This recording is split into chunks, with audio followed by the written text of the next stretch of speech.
Welcome, everyone. John, are we good to go? All right. So first of all, major gratitude to our tech person, John Tishy. Everybody give him a big hand.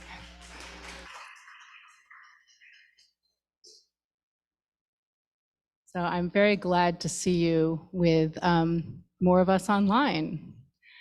I'm Reverend Ellen Jennings, pastor of Cleveland Park Congregational UCC, and as we say here, whoever you are and wherever you are on life's journey, you are very, very welcome.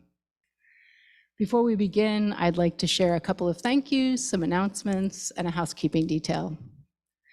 This morning's event was Carol Porter's idea. Carol, please stand, and I am grateful to her for suggesting and helping to make it happen. Also, Emily Parker is our church's Mission and Social Action Chair and has been working tirelessly on behalf of peace and justice in Israel, Palestine since the war began. So Emily, you want to stand? You've definitely been part of this also. Emily has been staffing a laptop in the parlor for anyone to send a one-click email requesting a ceasefire to your members of Congress. Emily, is that still going to be set up or?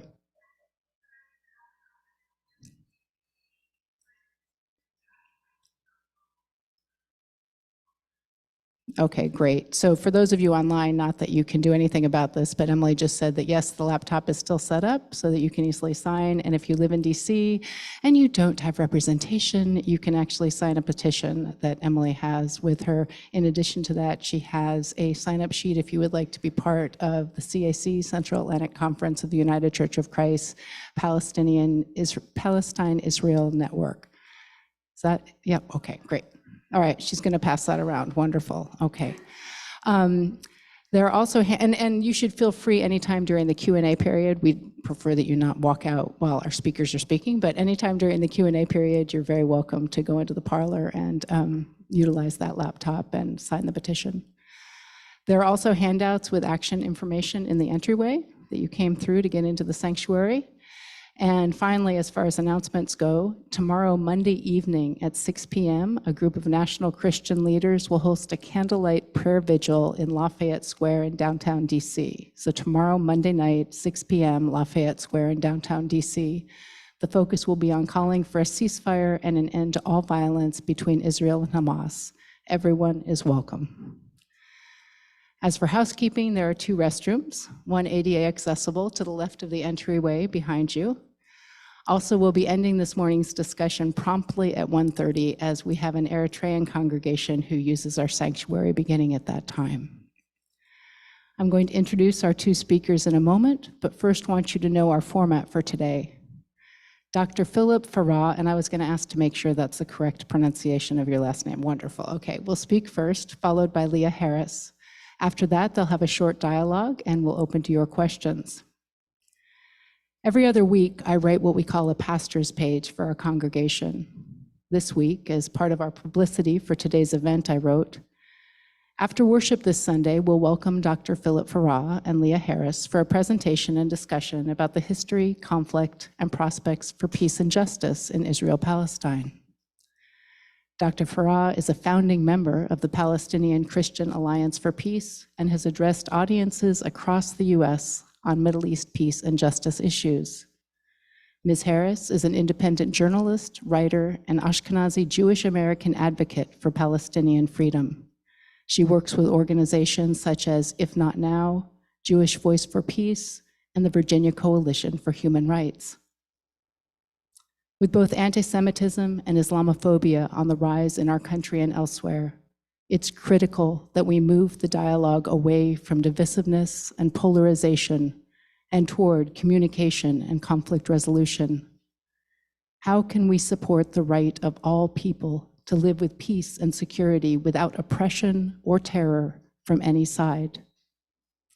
I know there are no simple answers to these challenges, but we are called to listen, to learn, and to advocate as people of faith on behalf of peace. In God's eyes, there is no such thing as a dead or wounded Gazan child or a dead or wounded Israeli child. There is only a child. I pray we will see through the eyes of God. I now welcome Philip Farah and Leah Harris with gratitude, great gratitude for their time today and their ongoing work for a just peace.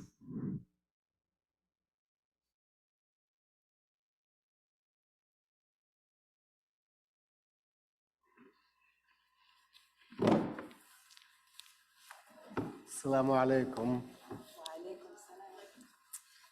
Thank you, Reverend Jennings, and thank you, Carol and Emily in the back, and thank you all for coming. During the service, you mentioned the theme was a theme of thanks, and in Muslim and Arab, Christian and Muslim tradition, almost everything is followed by Alhamdulillah Rabbil Alameen. Alhamdulillah, may God be God, the Lord of heaven and earth, be thanked. And you were also, when welcoming the new members and the pledge, I think that they give, you ended it with, they end the pledge with, if God wills, or with the help of God. And in Arabic they say, another important saying is Ba'awnillah, which means exactly the same thing. I'll start a little bit about my background. So. We're not quite loud enough, so Oh. I'm going to actually just switch you, and then when it's your turn, I'll switch back, because I know this one was loud enough during the service, so my apologies for Unless that. I have it. Well, let's just try just again, if we put it a little closer to you. Was it on your pocket before? Yeah. Okay, yes, it needs to be up close. Okay, that's right. Here we go. Try that. Okay. I'll ask you to get back to this a little bit later, but if you can go further down. The first one, the one just before it. Oh, okay, so it's still not working? Okay. And let's try. Thank you, we want the whole point of people to hear, so.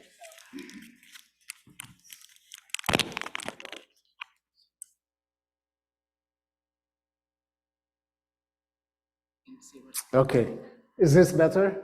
I'll try to speak wonderful. louder Okay, as well. Wonderful. Thank you. Okay, I grew up in Jerusalem. I was born and raised in Jerusalem. My immediate family came from Gaza back a long time ago, 1917, but 3 of my grandparents are from Gaza.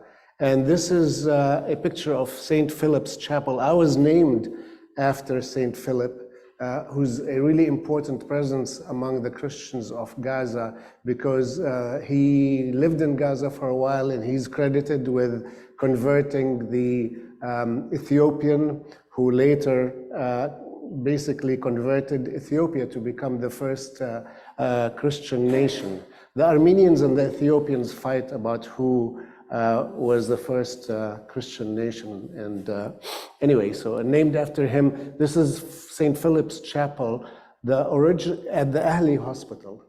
And the original building was donated by my great uncle in 1905 to the Christian Missionary Society, and later it became for infirmary, a clinic, and later it became part of the hospital, which is supported by the UCC and more so by the Anglicans, the Anglican Union and the Episcopalians. And it, Al-Ahli Hospital was bombed a couple of weeks ago, maybe 3 weeks ago, I lost count, and about 500 people were killed. Gazans who were taking shelter in the compound of the church. Next, please. Next one. And this is St. Porphyrius Orthodox Church, which was a church of my Farah family. We were my father, grandparents, uncles, aunts, got baptized. It's one of the oldest churches anywhere. I mean, this is not the original building. And that compound was also bombed, and many people killed, Christian and Muslim. But St. Porphyrius Orthodox Church and the Church of the Holy Cross, which is Catholic, both churches are now housing pretty much the entire Christian community of Gaza. And 18 people were killed, 18 Christians, and many Muslims as well were killed. One of them, a distant cousin by the name of Suleiman Tarazi, his house was bombed. He managed to crawl out of the debris and took refuge along with hundreds of Christians at St. Porphyrius. He didn't survive that bombing. Next, please. This is my mom's house in Jerusalem after 48. It was taken over by Israeli Jews, and my mom, of course, like 700,000 Palestinians escaping from the Nakba back then in 48, were never allowed to go back. Next. We took, my family, 4 years before I was born, in 48, took refuge in the Lutheran Church of the Redeemer in Jerusalem. Next, please. This is my father. He had a vow starting in 1933 to walk from Jerusalem to Bethlehem on New Year's Eve, the Greek Orthodox New Year's Eve, and we walked with him. We'd bring our friends, and this is a walk that can't be done anymore because of the checkpoints, because of the apartheid conditions where Palestinians are cantonized, really ghettoized in several ghettos like Bantustans, and movement between Jerusalem and Bethlehem is very difficult except for people who have permits. Next. Al-Ahli Hospital. So next, please. The problem is, did things start in October or 7th? Of course they did not, and what we are seeing now is a replay of so many things of the history of Palestinian people. This is a quotation from Benny Morris, who is one of the leading historians of Israeli historian. And he really actually considers himself part of the left. And he had an interview in Haaretz with Akiva Eldar, I think, a prominent Israeli journalist. And he talked about how Ben-Gurion gave an order. Ben-Gurion, the leader of the Jewish forces in 1948, gave an order for basically the ethnic cleansing of Palestinians. And so this is what he wrote in one of his books. Next, please.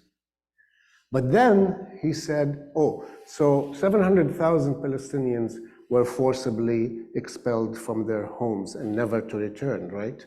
And so Benny Morris ended up by saying, this is a direct quotation from his interview, if Ben-Gurion was already engaged in expulsion, maybe he should have done a complete job. My feeling is that this place would be quieter, and no less suffering if the matter had been resolved once and for all, if Ben-Gurion had cleansed the whole country, the whole land of Israel, as far as the River Jordan. So, this is really not new, and it has been happening in dribs and drabs throughout the period of 1948 to the present, and now we see in 1940, 700,000 people were expelled, became homeless, never to go back, and ended up as refugees or living in refugee camps. My family was one of the luckier ones. They did not have to live in a refugee camp. Now there are 1.7 million, and that is even 2 weeks ago, who are no longer in their homes in Gaza. So twice the number, really. And you know, the massacres that happened in 48, especially the best known of them was Deir Yassin massacre, a village near Jerusalem. But many other massacres which forced my family left their home right after the news of Deir Yassin massacre. By the way, Einstein and Hannah Arendt, great and other prominent Jewish thinkers, wrote a letter to the New York Times back then in 1948, you know, condemning the horror of the Deir Yassin massacre. There were several massacres in 1948, and now, but they were not as well covered in the media. Now we are seeing these massacres, you know, in real time, one after the other. I hardly watch the mainstream media because, frankly, it makes me sick, all the bias that you see on the news. You know, the top item is always like the hostages that were taken by Hamas, and you know, and of course that's a tragedy for their families, for the people who were killed on October 7. But you know, but the killing of thousands of Gazans is never the front page item. Now of course, you know, after all this that you see, I hope you see, well, it's not pleasant, but you know, after all of this, maybe you'll get some lines about how many people, how many Palestinians have been killed, how many children, how, you know, kids in incubators are. And so what is the answer to all of this? And you know, we hear over and over again when we talk to churches, my group, Palestinian Christian Alliance for Peace, focuses on, you know, on advocacy for Palestinian rights and for a just peace between Jews and Palestinians. But when we go to churches, we are told, oh, we don't want to, you know, get involved in politics. But Jesus was somebody who was persecuted, you know, because he was seen as a threat to another occupation, the Roman occupation at the time. He, you know, so that is not something that is far from the Christian tradition. But also what we hear is that, you know, we do not want to upset our Jewish neighbors, a synagogue that is close to us. But you know, is it really in the interests of Jews in Israel to have a situation such as the current situation where people are being massacred, you know, in open daylight? And is this a situation that is going to foment peace, that will make their life more secure in the future? We saw what happened to Cambodia after our bombing of Cambodia. You know, we got the Khmer Rouge, we got this genocide. Violence is bound to breed more violence. We saw what happened in Iraq after we, frankly, destroyed that country because of the lies that were perpetrated by our leadership. And we got ISIS. So is it really in the interest, if you love the Jews who are your neighbors, and you should love the Jews who are your neighbors in the next door synagogue, you should love the people of Israel who are Jewish. But are you really serving their interests by covering up what is happening in Palestine, to the people of Gaza?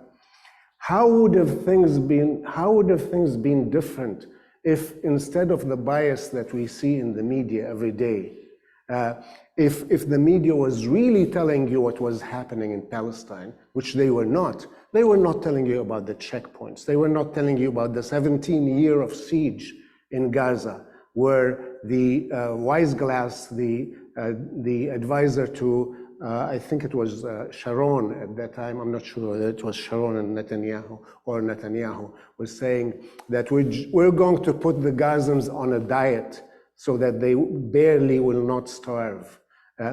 Was the media covering that? Was the media really telling you the daily horrors, the daily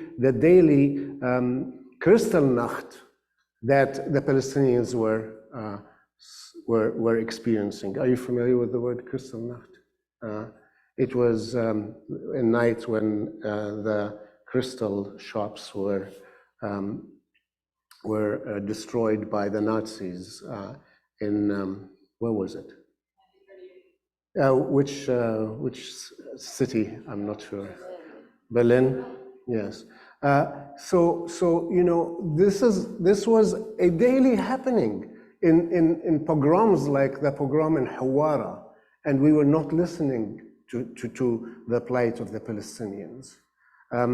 So yes, be loving towards your Jewish neighbors in the next door synagogue, to the Jewish people who live in Israel, but you know, not at the expense of the Palestinian Christians. Used to be like 8% of the population of Gaza. Now they are less than 0.1%. It is an ethnic cleansing that grinds slowly, but and it has done that, you know, like I said, in dribs and drabs, and then we get the dramatic events of now, where, you know, the hospitals have become, you know, a place of murder and assassination. Next, please. I just want to go through some of the, and part of this, don't pay attention to the presentation, you'll get confused. There are too many slides, and I can't go through all of them, but you know, the answer is for Israel to see its, not to see itself as part of, you know, Israel does not see itself as part of the Middle East, as part of the Levantine, as part of this Arab, predominantly Arab neighborhood. There is this racist attitude that we are part of Europe. We are part of the, it's a Eurocentric ideology that really was behind the creation of Israel. If you are familiar with the writings of Herzl, you will see that he actually had this, he had a racist attitude towards the Jew from the shtetl. I could read you quotations from Herzl where he describes the Jew of the shtetl in almost racist terms, you know, that he was kind of groveling and really, and he wanted to create this gun Zionism, this powerful new mensch, the new man who fights against, you know, oppression, rightfully should fight against oppression. But this, you know, in the history of Europe, in the history of the world, we see oppressed people. In Europe, for example, some denominations that were persecuted and who fled from the persecution to colonies in the third world, created South Africa, and there they became oppressors. They were oppressed, they were fleeing from oppression. It's not new. It is not new. These were people who were persecuted in their home countries, and then they go to South Africa and they persecute the blacks. Then they go to America and they do ethnic cleansing. And then they, you know, do slavery and the like, because they don't see themselves as neighbors. They are rightfully fighting against oppression. They're rightfully fighting against persecution. But then this gun ideology of taking over by force takes over and they become oppressors.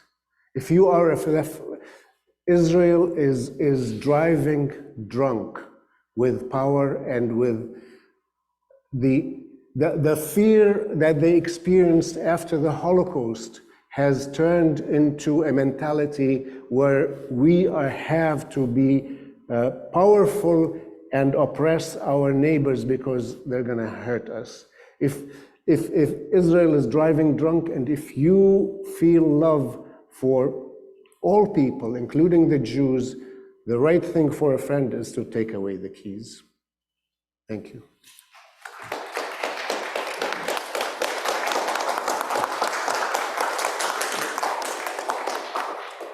Thank you so much, Philip. I'm going to give you. Oh, yes.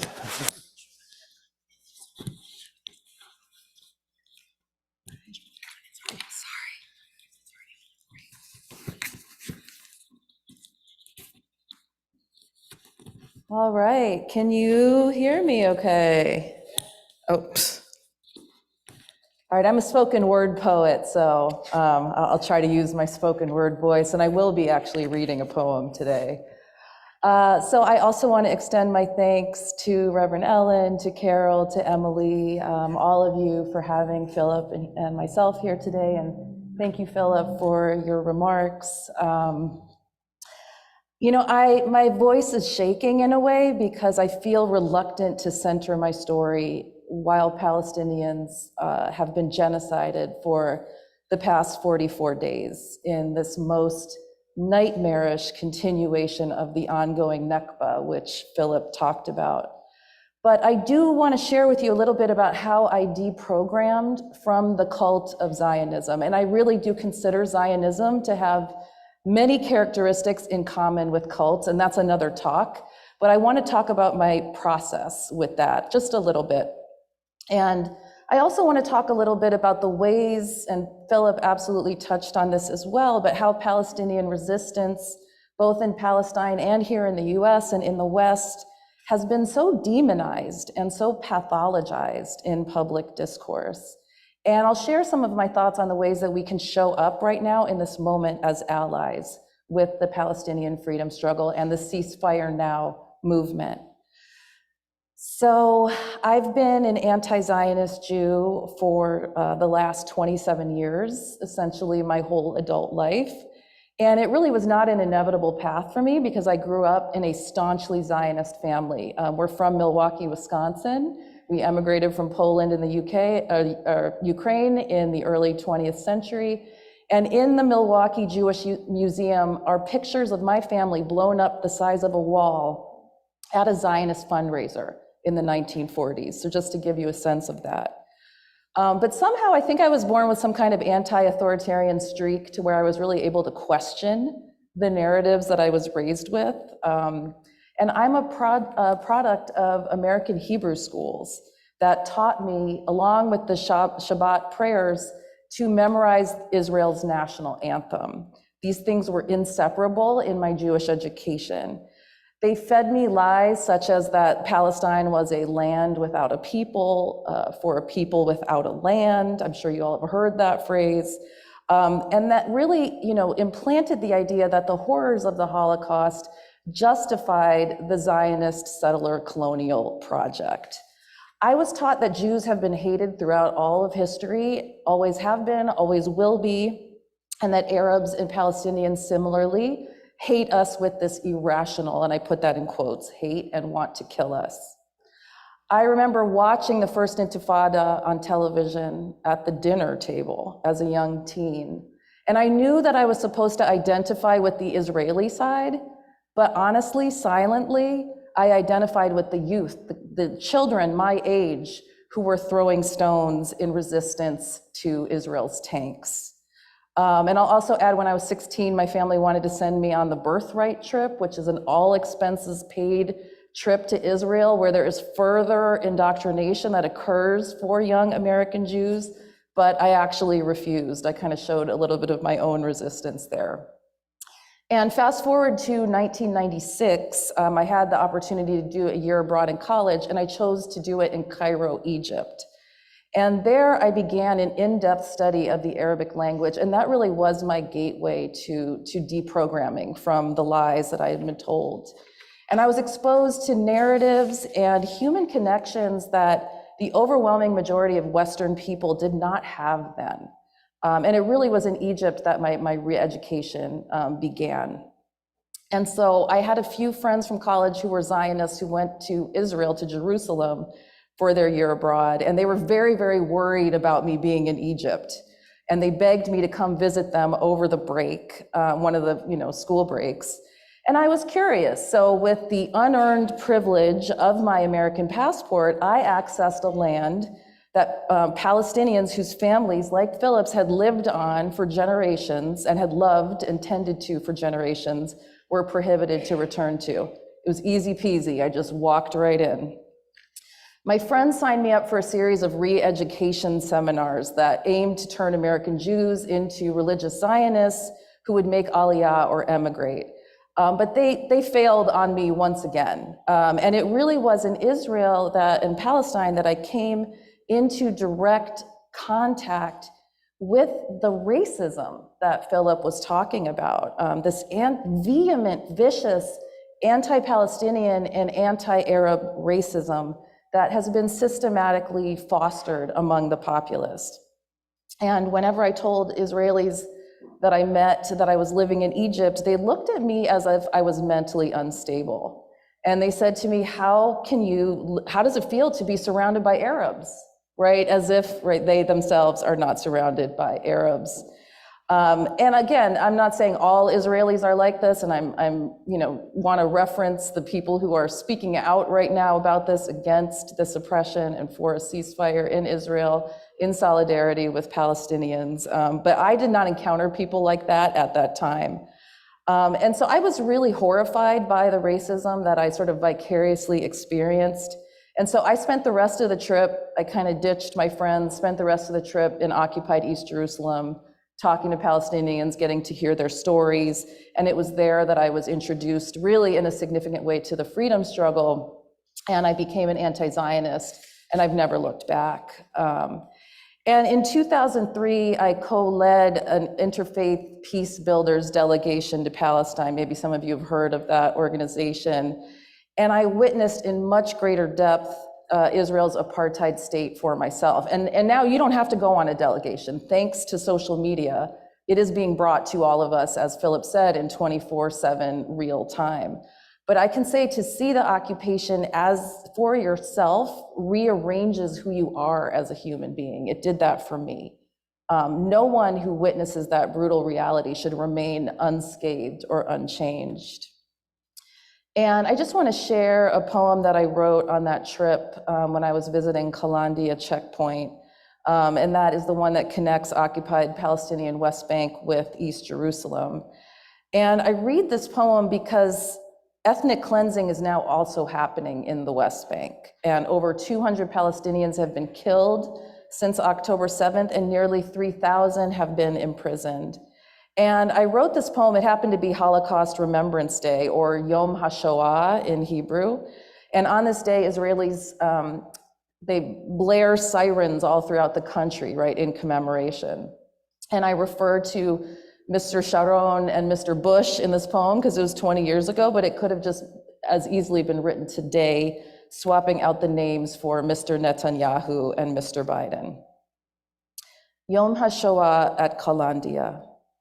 Watching Kalandia from up above, the Yom HaShoah sirens still ringing in my ears, I am assailed by hundreds of horns, honking, wailing, screaming. How this place confounds the senses.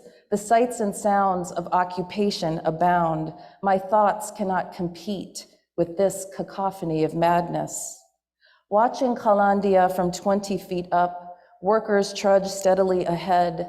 Mothers grapple with too many bundles, balance babies on their hips, grasp tightly to the hands of their children. Uniformed students struggle along, lug books in crooks of arm, trucks and vans and carts, cars loaded with VCRs, stereos, lettuce, apples, newspapers, herded into narrow places, zones of daily harassment and oppression.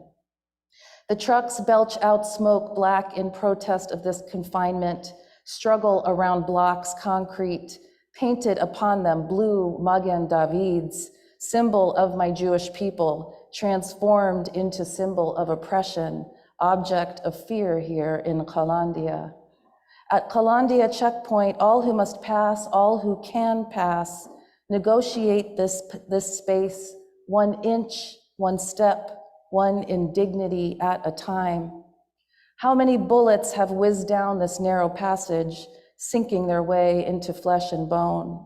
How many humiliations lie deep in the stones, dropped from the hands of little boys on this roadblock eyesore of shame?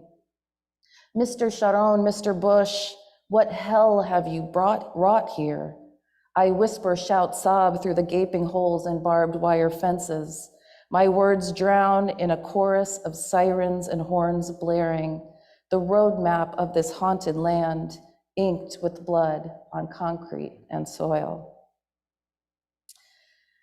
And I want to end in my last few minutes talking about the role of allies in solidarity with the Palestinian people right now, this time of genocide, a word that most of our elected officials still cannot bring themselves to utter.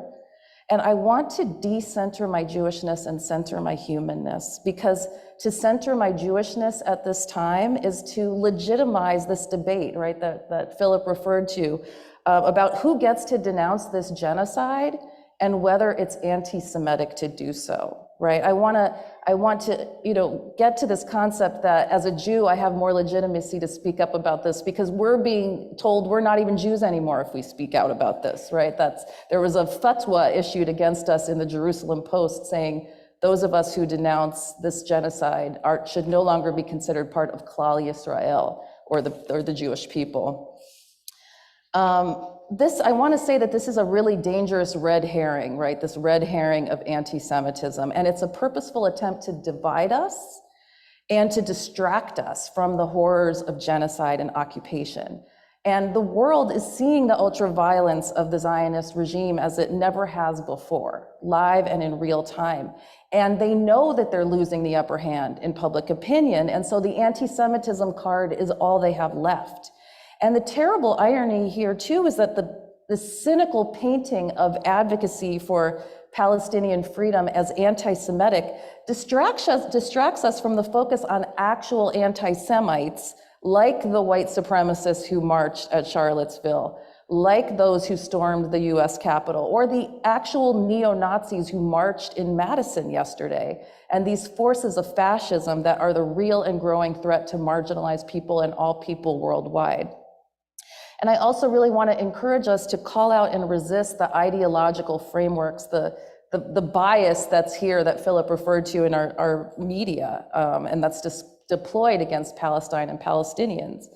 As Mohammed El-Kurd, the poet and journalist, notes in his powerful talk on YouTube, women and children and the politics of appeal, Palestinians are framed in 2 ways, either as victims or as bloodthirsty terrorists, right? And as victims, they're sought after for, biased media interviews, but all resistance is painted in a single brushstroke as terrorism, right?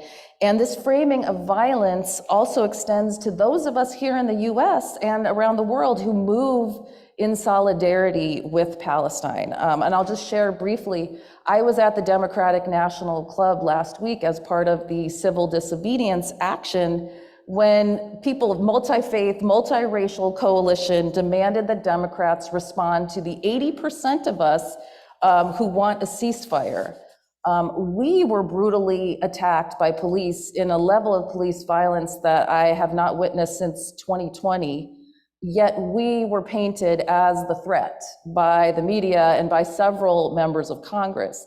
And there's nothing new here either. This tracks with a long history in the ways that all liberation movements have been met with state violence, yet are painted as the perpetrators.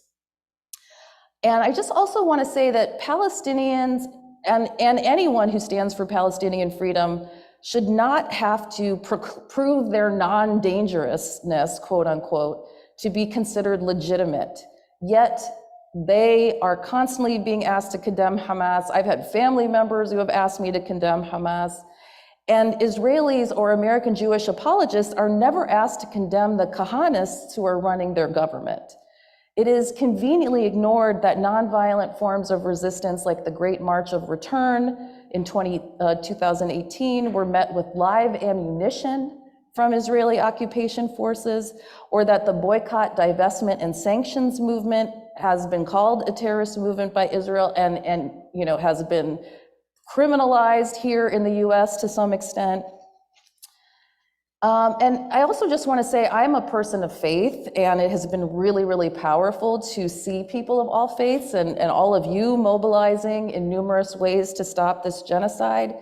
And I could go on and on about the Jewish values that I was raised with, tikkun olam, or repairing the world, pikuach nefesh, which is the duty to save a life. But I actually believe that the Palestinian liberation struggle is not a Christian, Muslim, or Jewish imperative, but a human one. It is faith in action to stand up for Palestine and to end this genocide. As the Palestinian people are telling us in their increasingly desperate voice notes and videos, we cannot stop speaking out about Palestine. As allies, we must speak out, even at the risk of being targeted as anti-Semitic. As you all know, people are losing their jobs right now for retweeting posts, right? And so the cost of our silence is far too great, and the sound of it is unbearable. Solidarity in this moment means continuing to engage with our legislators, even as they're coming out with watered down statements after 15,000 people have been killed. We have to put the pressure on and continue mobilizing in the streets as we can. And to people who say marching is not important, Palestinians on the ground have told us that they see our rallies and our marches, and they see the numbers turning out, and it makes them feel less alone, and it gives them a tiny glimmer of hope in the midst of this nightmare. Solidarity also means amplifying Palestinian voices on social media, even as the algorithms and these tech companies are attempting to suppress their voices. Every like, every share, this matters, and they're asking us to do this.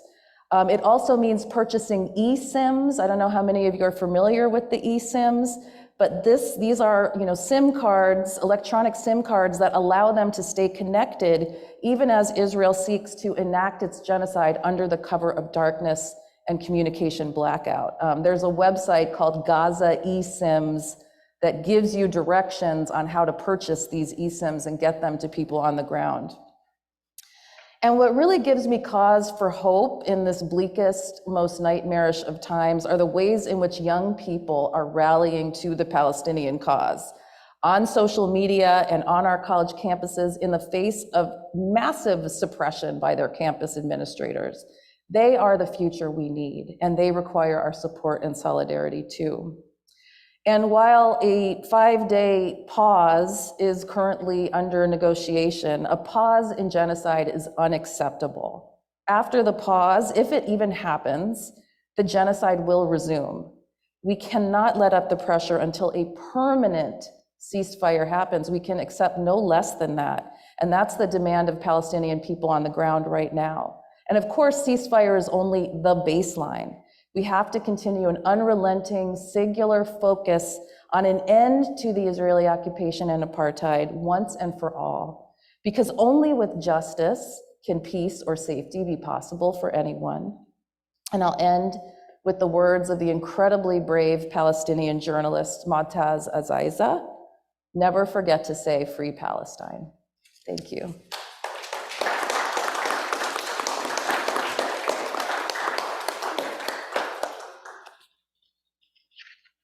So thank you both so much. And what I'm wondering is if you have any questions or comments you want to share with one another, and then from there we'll move directly into Q&A and conversation with everyone here.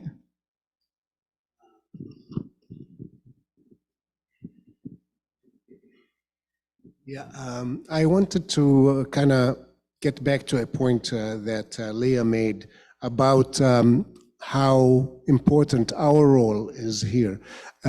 Actually, especially I agree with you. This is not a fight that you should name or that you should wage in the name of Christianity or Islam or Judaism. It's a fight that you should wage in the name of humanity. But as Christians, we really have a very big duty, because the Zionism really started with Christians before it was called Zionism. Christian Zionists, although they didn't call themselves that, they called themselves dispensationalists, and they preceded Herzl and the Zionist movement by a long time. And they played, and Herzl learned a lot from that ideology, which was, again, a settler colonial ideology. I mentioned earlier how people who were, like Anabaptists in Europe, who were oppressed for their beliefs, they became settler colonialists in third world countries. So as Christians, we have a duty to counter this ideology, this racist ideology, and the UCC has actually, in your last General Synod, voted to, how do you call it, passed a resolution naming Zionism as, Christian Zionism as a sin. But also the point that Leah made, Israel does, although 60% plus, I think well over 60% of Israeli Jews are from, are Mizrahim, from countries that are from the East, Arab Jews, and Iraqis and Moroccans and even Indians and Somalis, Ethiopians. But Israel sees itself as part of the West. There's this racism that, our neighborhood doesn't count. The only thing that counts are whites in Europe and especially in America. And once, like I said, taking away the keys is so important. It was very similar in South Africa. There are important differences, very important differences, but the apartheid in South Africa collapsed psychologically more than economically from the boycott and divestment movement, because the whites in South Africa thought, the whites in the rest of the world, in the rest of the European world, Eurocentric world, which is the only world that counts, they're making some noises, but they really don't mean it. But when we forced Reagan and when we forced Thatcher to sign on to boycott, divestment, and sanctions, that's when the apartheid regime started collapsing psychologically more than anything else. And that's why it is so important for us here. Believe me, one word from the administration can stop this killing. So our role here is extremely important, going back to the adage of if your friend is driving drunk, you take away the keys. You tell them, no, not in our name, and not in, and this is not good for you, for your co-religionists in Israel. You are, sowing the seeds for more violence. And so the best antidote for the violence, I really think that MLK's letter from a Birmingham jail ought to become part of the New Testament. He clearly said, as Gandhi did, submission is not an option. Submission is not an option for oppressed people. It's either a nonviolent path, emancipation, or the alternative is violence. It's not submission.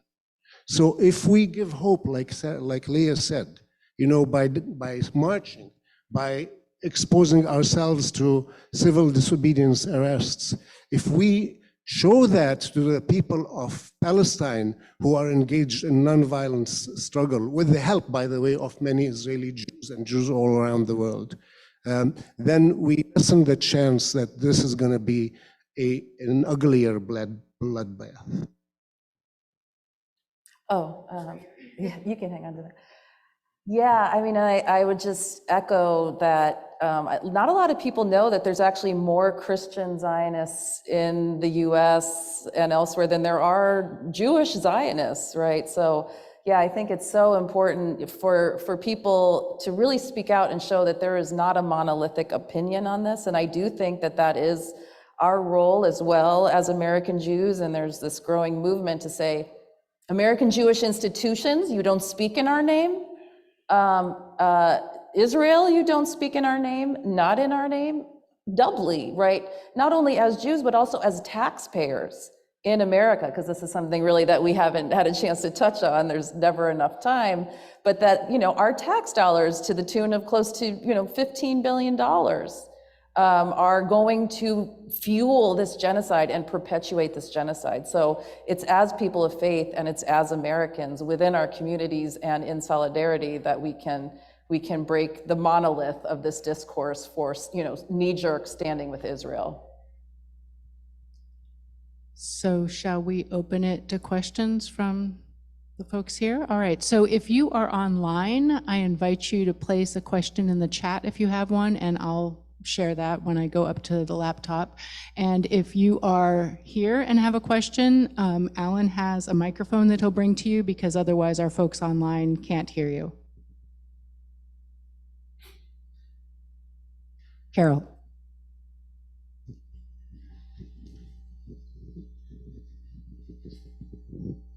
Thanks. Thank you, everyone, for coming to this forum. I have a question. I've been seeing a lot of things on television. I see it through the lenses of the media. You got to speak right into it. Can you hear now better? Yep. Thank you for coming today. I, like many of us, have seen all the television images, and we see the newspaper and platforms of social media. The latest talk has been back to the quote-unquote two-state solution. And this is to both of you. If you think that is possible, if it could happen, what would that look like for the Palestinian people? Please, kick us off. I was in favor of the two-state solution when there was an agreement, the Oslo Agreement, and I was out of step with some of my friends and Palestinian intellectuals like Edward Said, who were against it. Indeed, I think what has transpired is that Israel continued building settlements, continued making, things became far, far worse. Back before I immigrated in 1978 to this country, there were some checkpoints there. We could go to Gaza. My neighborhood was still, intact, and now I go to where I lived in Jerusalem, and it's completely surrounded by settlements. Right in my backyard, I used to go on bird watching, and it was a beautiful open country, and now the settlements come right up to where I used to live. And of course, even back in the 80s, travel to Gaza was impossible. Gaza, became the largest open-air prison. So I don't think that a regular two-state, kind of traditional two-state solution is possible anymore because of all the settlements. But there has to be some kind of transition, and some Palestinians and Israelis who are, for a just peace, have come up with creative ways of maybe a kind of canton system, transform the Bantustans into some, instead of making them hate each other, transform them into autonomous regions, that are aiming towards eventual unity. with a system that gives equality to everybody. Yeah, oh, I think I still have mine, yeah. You know, it just makes me think about the huge uproar regarding this, this phrase, from the river to the sea, right? Because it is such a threat to this idea of the two-state solution, which, as you know, Philip said, has been rendered all but impossible by Israel's apartheid. I mean, and what opened my eyes to this when I first saw the maps of, you know, South Africa under apartheid and Israeli apartheid side by side, they look exactly the same. And so for me, I think the focus really is on and, you know, ceasefire and ending the occupation, right? And ending the apartheid, and then a political solution will be determined on the ground. But I'm also of the belief that a two-state solution as the status quo currently stands, and even before October 7th, was rendered all by impossible by the growing threat and expansion of Israeli settlements. Thank you. I have a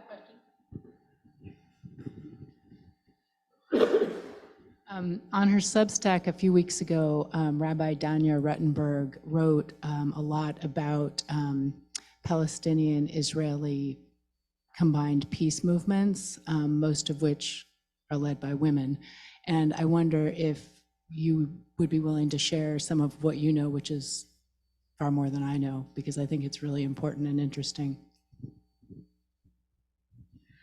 Well, yeah, I can, you know, I can just share that one of my entrances into this work in the late 90s was through Women in Black, which was actually an organization that began in Israel and Palestine, and it was Palestinian and Jewish women demonstrating together every single week for an end to the occupation. So that's one that I can think of that is an extremely early movement that was, you know, spearheaded by women over there and here as well. Yeah. I don't know if you want to add to that. Actually, one of the founders of Women in Black was a very close friend. She has since passed away, Judy Blanc. I mean, you know, opposition by Jews to Zionism is not a new thing.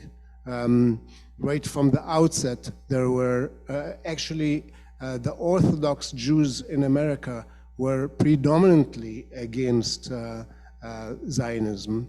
And, you know, Rabbi Elmer Berger wrote 2 books critical of Zionism. He's a great humanist.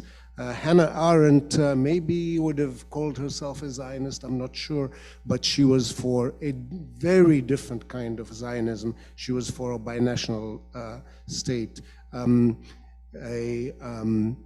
there were others like Judah Magnus, the founder of the Hebrew University, and Ahad Ha'am, and the philosopher Martin Buber, who were for a binational state, not a Jewish state that would ethnically cleanse the Palestinians as happened. And there was a vibrant movement in Israel against the occupation. Unfortunately, the Intifada of 2001 gave that a big blow.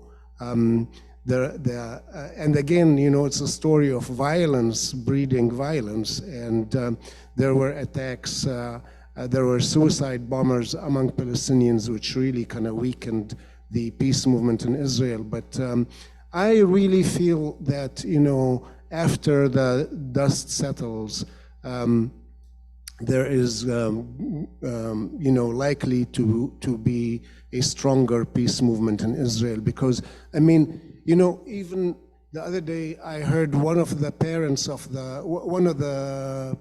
or relatives, close relatives of one of the hostages saying, look, you know, what we're doing is you know, certainly not going to make us safe. Now, we came here to this country as a safe haven. our parents and grandparents came, and that's not going to be the safest place for Jews. Maybe it's going to be the most dangerous place for Jews in the world. And of course, you know, so there, but there are still very, very important voices in Israel. Haaretz has some writers who are really, I mean, who don't think much differently from the way I do, and Israeli Jewish writers, and there are people like Ilan Pape, and there is 972, which is an online outlet, which is fantastic. And so I think that movement is going to grow, but also connect more and more with the Palestinian nonviolence movement, which you never hear about in the mainstream media. If you do, it's meant as, another facet of anti-Semitism. And, you know, that as we have explained, you know, is something that people are not buying it anymore. Especially a lot of young Jews are, as you know, the biggest critics of Israel now, subjecting themselves to arrest in Grand Central Station. When I saw that 400 people got arrested in New York Central Station, you know, it brought tears to my eyes. And that's a huge threat.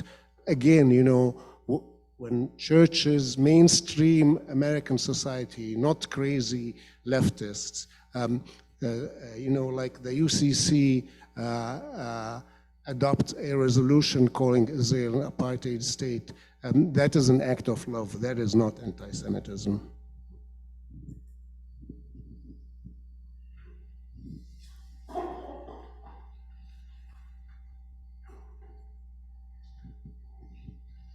A quick comment before I ask my question. You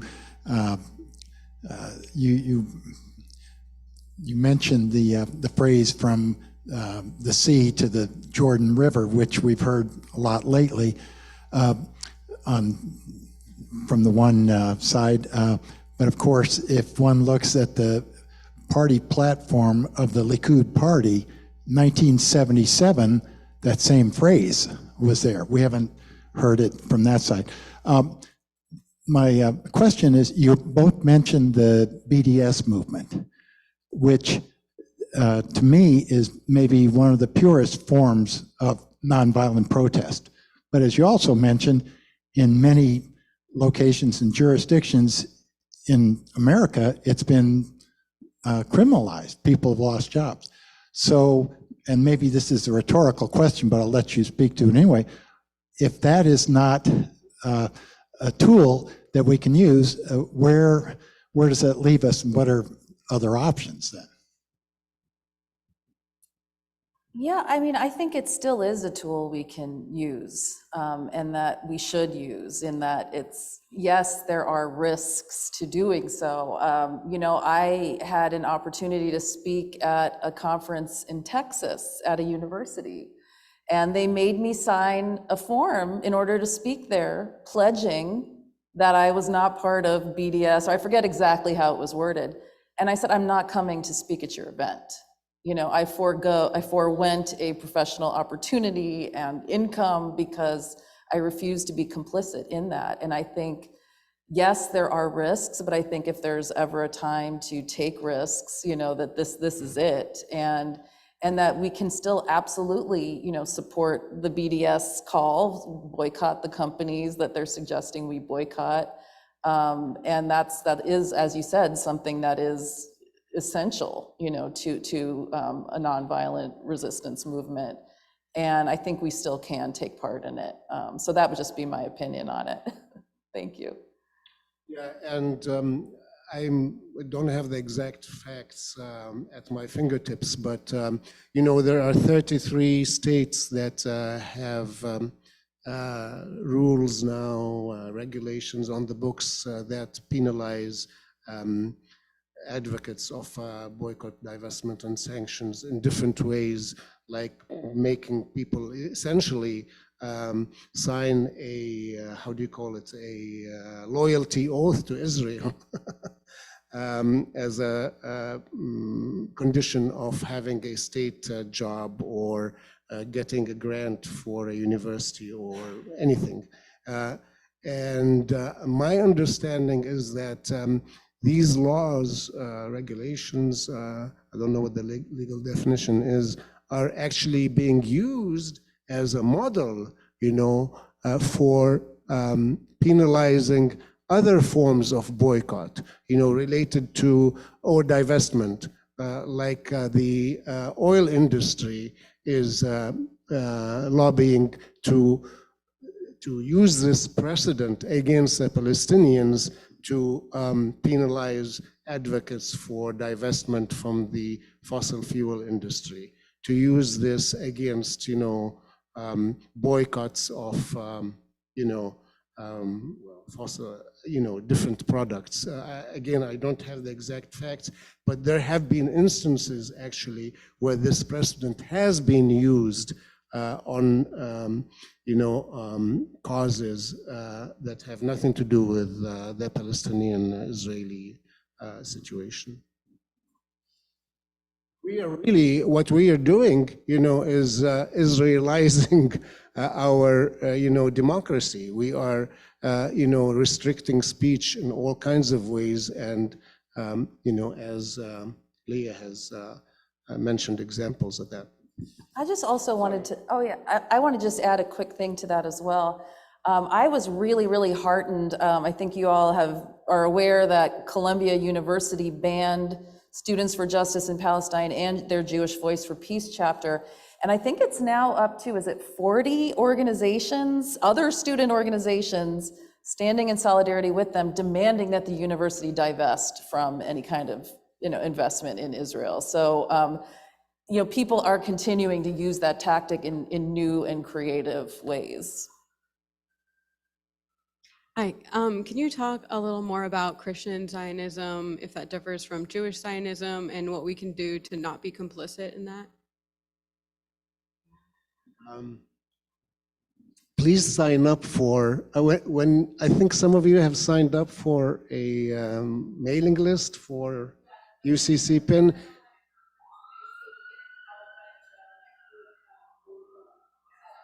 Do I have permission to add that to our mailing list? We send maybe once a month on average.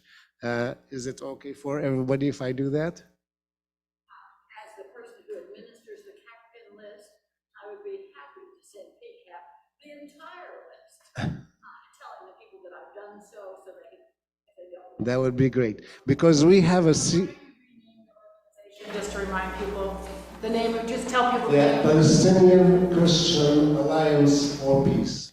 And we are on the internet. We have a website, and we are also on Facebook, Palestinian Christian Alliance for Peace. So we have a series now in our newsletters about Christian Zionism. But it's very hard to summarize it. And here's a really important point. Christian Zionists believe that, many of them believe that, in the second coming, it has to happen after an enormous mother of battles in Armageddon. And after that battle, the forces of good will quash evil, and Christians will all go to heaven, and anybody who does not convert to Christianity, like Jews and Muslims and others and communists, will go to hell. This is the kind of racism that Christian Zionists have against not only Arabs or Muslims, but also against Jews. And they are the biggest allies of Israel. And Israel has aligned itself also with openly anti-Semitic forces like the president of Hungary, who is, how do you call it, a card-carrying anti-Semite, and he's considered one of the best friends of Israel.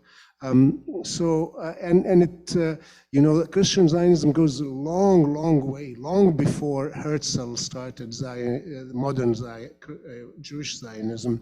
And they were used by the colonial powers like Palmerston, you know, Prime Minister of England, to justify colonial ventures in the Middle East. And, you know, that's really the background.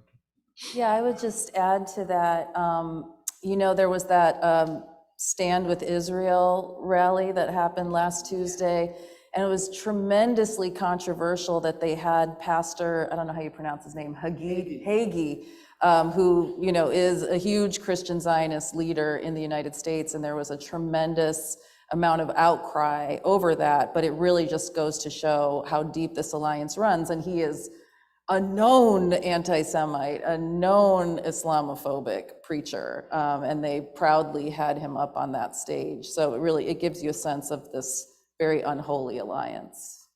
And by the way, there are, I know we have only a couple of minutes, but the Christian Zionists have tax-deductible contributions that go to absolutely the most right-wing settlers in Israel. They are propping up, you know, people who, you know, the Minister of Finance of Israel, Bezalel Smotrich, refers to himself as a proud homophobic fascist. And this is, you know, the government that we in the US, our leaders are supporting, but especially being supported by Christian Zionists who raise funds in their churches to go to the building of the most obtrusive settlements in Israel. We do have a question from one of our online streamings, and the question is, how can there be peace and coexistence when the Charter of Hamas calls for annihilating Jews everywhere, including in the US? Well, I'm not sure what the status of that charter is today, but Hamas, I'm not defending Hamas ideology. I do not subscribe to it. As I have said, you know, if nonviolent resistance is not given a chance, then submission is not an option. And in every struggle in the world for emancipation, there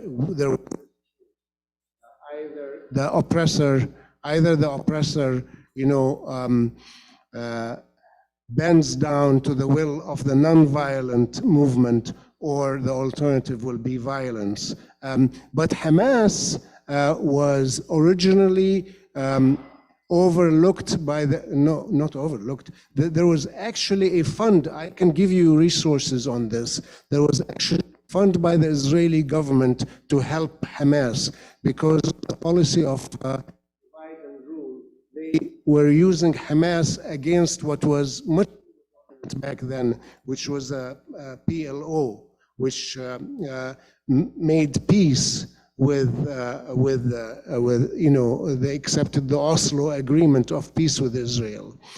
So there have been so many chances. The Arab governments at one point submitted a plan for a two-state solution, which was supported by the PLO, and Israel rejected and continued with the settlements. I guess, yeah. And one of the things that made Israel actually encourage Hamas at the time, was that Hamas was calling for a 25-year truce. Sheikh Ahmed Yassin, the founder of Hamas, was saying, we are not fighting Israel, we're not ready. At the time, his ideology was, hey, before dealing with Israel, we have to clean ourselves, to bring back the correct Muslim path to all of the Arab world and the Muslim world, and we should have a 25-year truce with Israel, and then later we'll deal with Israel. But the oppression and the violence that was practiced, especially in Gaza at the time, made the rank and file, especially of the young people in Gaza, say, no, we have to resort to violence because, we are being massacred. So that's what I have to say about Hamas. Yeah, and I would add to that I do not have the language in front of me, so I cannot quote it. But Hamas has since amended their charter, and it does not say that actually anymore about the killing of all Jews around the world. And I think that's a really important. We need to kind of question when we hear these things repeated over and over again.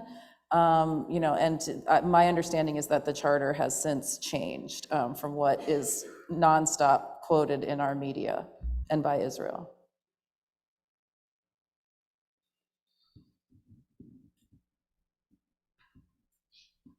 Would you each like to give just a closing remark before we finish?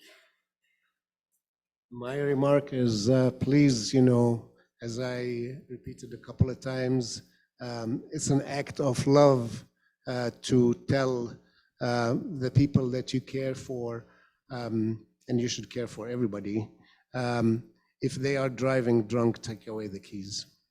As Dietrich Bonhoeffer said, it is not enough to put a plaster on the wound of the person who is being crushed by the wheels of oppression.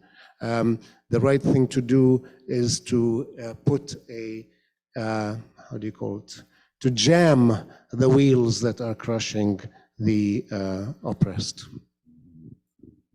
Yeah, I just would add to that, like I said in my remarks, just please keep speaking up for Palestine in any way you can. Have these conversations with the people in your life and with the people that we have elected, and just to find any way possible to keep and stay engaged in the struggle, because we need every single person to show up right now and ongoing until this occupation ends and there's a ceasefire and this genocide ends. Well, thank you both so much. I'd like to close us today as the cathedral bells ring with another poem. This is a poem in a pantoum form that I wrote a few weeks ago called Pantoum for Palestine and Israel. His name was Moshe, or was it Mohammed? Black hair, snapping brown eyes, big heart, both funny and smart, though he didn't like to read. He loved riding his bike, daring red at high speeds. Black hair, snapping brown eyes, big heart. He wasn't a small boy, just a small boy. His brothers babied and brought him treats. He loved riding his bike, daring red at high speeds. He wasn't a small boy, just a small boy, covered in dirt wherever he played. His brothers babied and brought him treats, both funny and smart, though he didn't like to read.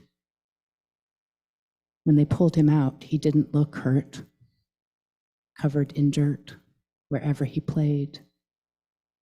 His name was Moshe, or maybe Muhammad. Peace, salam, shalom, may it be so.